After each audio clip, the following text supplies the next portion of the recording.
Good morning student. अब हम लोग आज फीमेल रिप्रोडक्टिव सिस्टम को देखेंगे। तो फीमेल रिप्रोडक्टिव सिस्टम में इसके कौन कौन से ऑर्गन का पार्टिसिपेशन है इसमें, इसको हम लोग जानें। तो पहले क्या है, ऑवरी है, ओविडक्ट है, यूट्रस है, वैजिना है, ठीक है। तो ये सारे ऑर्गन्स हैं, इनके थ्रू ही रिप्रोडक्शन होता है। तो रिप्रोडक्शन सबसे पहले इसमें हम लोग देखें इसके फिगर को। ये हमारा ऑवरी है, ठीक है, ये ओविडक्ट है, और ये हमारा यूट्रस है, और यहीं पर सर्विक्स है, वैजिना है, वैजिनल और फाइस है। तो ये हमारा यहाँ पर दिया हुआ है, ठीक है। अब यहाँ पर सबसे पहले ये देखें, यहाँ पर जो मैच्योर्ड एग हैं ऑवरी में, ये हमारा फनल लाइक स्ट्रक्चर है, और यहाँ से ये ऑवरी आगे जाता है फैलोपियन ट्यूब या ओविडक्ट होते हुए, और यहाँ पर एक पार्ट है किसका, फैलोपियन ट्यूब का ही एक पार्ट है एम्पुला, ये फर्टिलाइजेशन साइट है, ठीक है। यहीं पे फर्टिलाइजेशन होता है। फर्टिलाइजेशन होने के बाद एग जो है, फर्टिलाइज होने के बाद एक इस स्टेज को हम क्या कहते हैं, मोरुला। क्या कहते हैं, मोरुला। और मोरुला एक बॉल लाइक स्ट्रक्चर है, और वह धीरे धीरे आगे बढ़ता है। तो होता कब है फर्टिलाइजेशन, ओव्यूलेशन के 2-3 दिन, ठीक है, और after the 14 to 16 days of menstrual cycle. जब ये इधर से इंटरकॉर्स के बाद स्पर्म जब इस ओर जाता है, तो ये जाकर के ओवा से फर्टिलाइज करता है।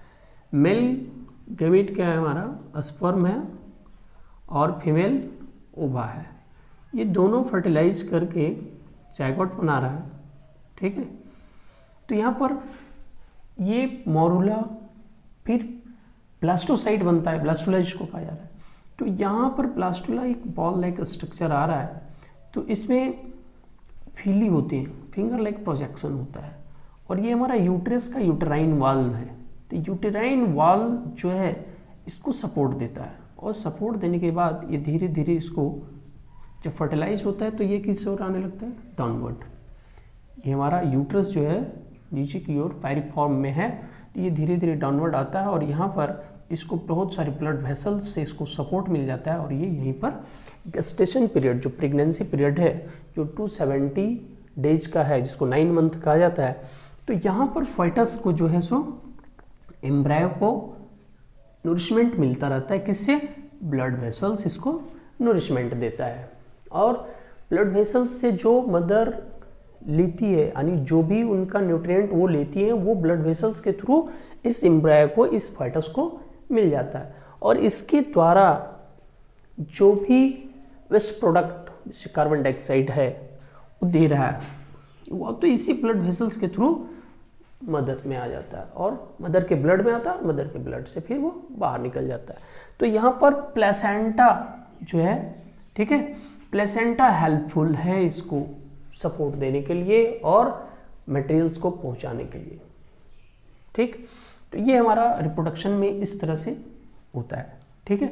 अब सबसे पहले इसके हम लोग पार्ट को देख लें, वो हमने बताया आपको।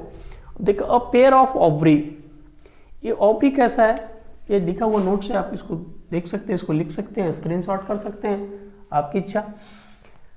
एलमंड शेप्ड है, ठीक है, नियर द किडनी, ये किडनी के पास होता है, ठीक है, और इसको हम लोग क्या कहते हैं, फीमेल गुनाड भी कहा जाता है, और प्राइमरी सेक्सुअल ऑर्गन भी है ये ओवरी।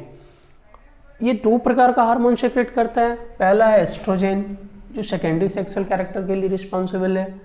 दूसरा हार्मोन है प्रोजेस्टेरॉन, जो नरिशमेंट देता है किसको, एम्ब्रायो को। एम्ब्रायो जब यहाँ आएगा तो इसको नरिशमेंट देने वाला प्रोजेस्टेरॉन है, ठीक है। अब नेक्स्ट है हमारा ओविडक्ट, जिसको फैलोपियन ट्यूब भी कहा जाता है। ये कैसा है, कर्व्ड है। कैसा होता है, ये कर्व्ड होता है, आप फिगर पे देख सकते हैं, इसको थोड़ा सा टेढ़ा होता है, ठीक है। ये कर्व ट्यूब है, 10 to 12 सेंटीमीटर लेंथ है इसकी, और इट ओपन्स इनटू यूट्रस। ये खुल कहाँ रहा है, यूट्रस में खुल रहा है, इसको हमने यूट्रस कहा है। अब ये स्वेलन पार्ट है, फूला हुआ भाग है थोड़ा, ठीक है, ये स्वेलन पार्ट है और ये साइट है क्या, किसके लिए, साइट फॉर फर्टिलाइजेशन, यहाँ पर फर्टिलाइजेशन हो रहा है। नेक्स्ट है यूट्रस, जिसको हम बैग लाइक ऑर्गन कह रहे हैं, ये फायरी फॉर्म में है, ठीक है। ये lower and opens into cervix, lower and कहाँ ओपन कर रहा है, सर्विक्स में, और सर्विक्स कहाँ ओपन कर रहा है, वेजाइना में, ठीक है, जिसको हम एक्सटर्नल जेनेटेलिया भी कहेंगे। अब आगे देखें, वैजिना ये क्या है, कॉपुलेटरी ऑर्गन है, फीमेल कॉपुलेटरी ऑर्गन है, और ये बर्थ कैनाल है, फिर मेंस्ट्रुअल साइकिल का पैसेज है, मेंस्ट्रुअल साइकिल इसी रास्ते से बाहर आता है, ठीक है। अब देखिए आगे यहाँ पर वल्वा, जिसको एक्सटर्नल जेनेटेलिया भी कहा जाता है। तो वल्वा यहाँ पर हम देखें, इसको ऐसे हम लोग समझ सकते हैं, तो ये वल्वा में यहाँ पर आपका ऊपर में आपका क्लिटोरियस होता है, क्लिटोरिस होता है, ठीक है। ये इरेक्टाइल आउटग्रोथ है, इसका शेप कैसा होता है, पी शेप्ड होता है, इरेक्टाइल है, ठीक है, आउटग्रोथ है। और उसके ठीक नीचे यूरिनरी मेटस होता है, यूरिनरी मेटस होता है, किसके लिए, यूरिन पास करने के लिए, ठीक है। अब आगे देखिए यहाँ पर बार्थोलिन्स ग्लैंड, यहाँ पर जो हमने वैजिनल ऑरिफिस लिखा है, इस वैजिनल ऑरिफिस के दोनों साइड्स, लैटरल साइड में यहाँ पर ये ग्लैंड होते हैं, बार्थोलिन्स ग्लैंड, ठीक है। और ये बार्थोलिन ग्लैंड का क्या काम है, ये लुब्रिकेंट के रूप में काम करता है, ठीक है, और न्यूट्रलाइज करता है किसको है, एसिडिटी ऑफ द वैजिना। तो जब फर्टिलाइजेशन होता है, ठीक है, तो उस कंडीशन में ये लुब्रिकेशन और न्यूट्रलाइजेशन का काम करता है। अब यहाँ पर देखिए कि स्पर्म इस ओर से गया और जाकर के फ्यूज किया, फ्यूज करने के बाद एक कौन सा बनाया, मोरुला बनाया। फर्टिलाइजेशन जो है वो हमारा होना कब है, 14 to 16 days of menstrual cycle, menstrual cycle के 14 to 16 डेज में जनरली ये टाइम में होता है।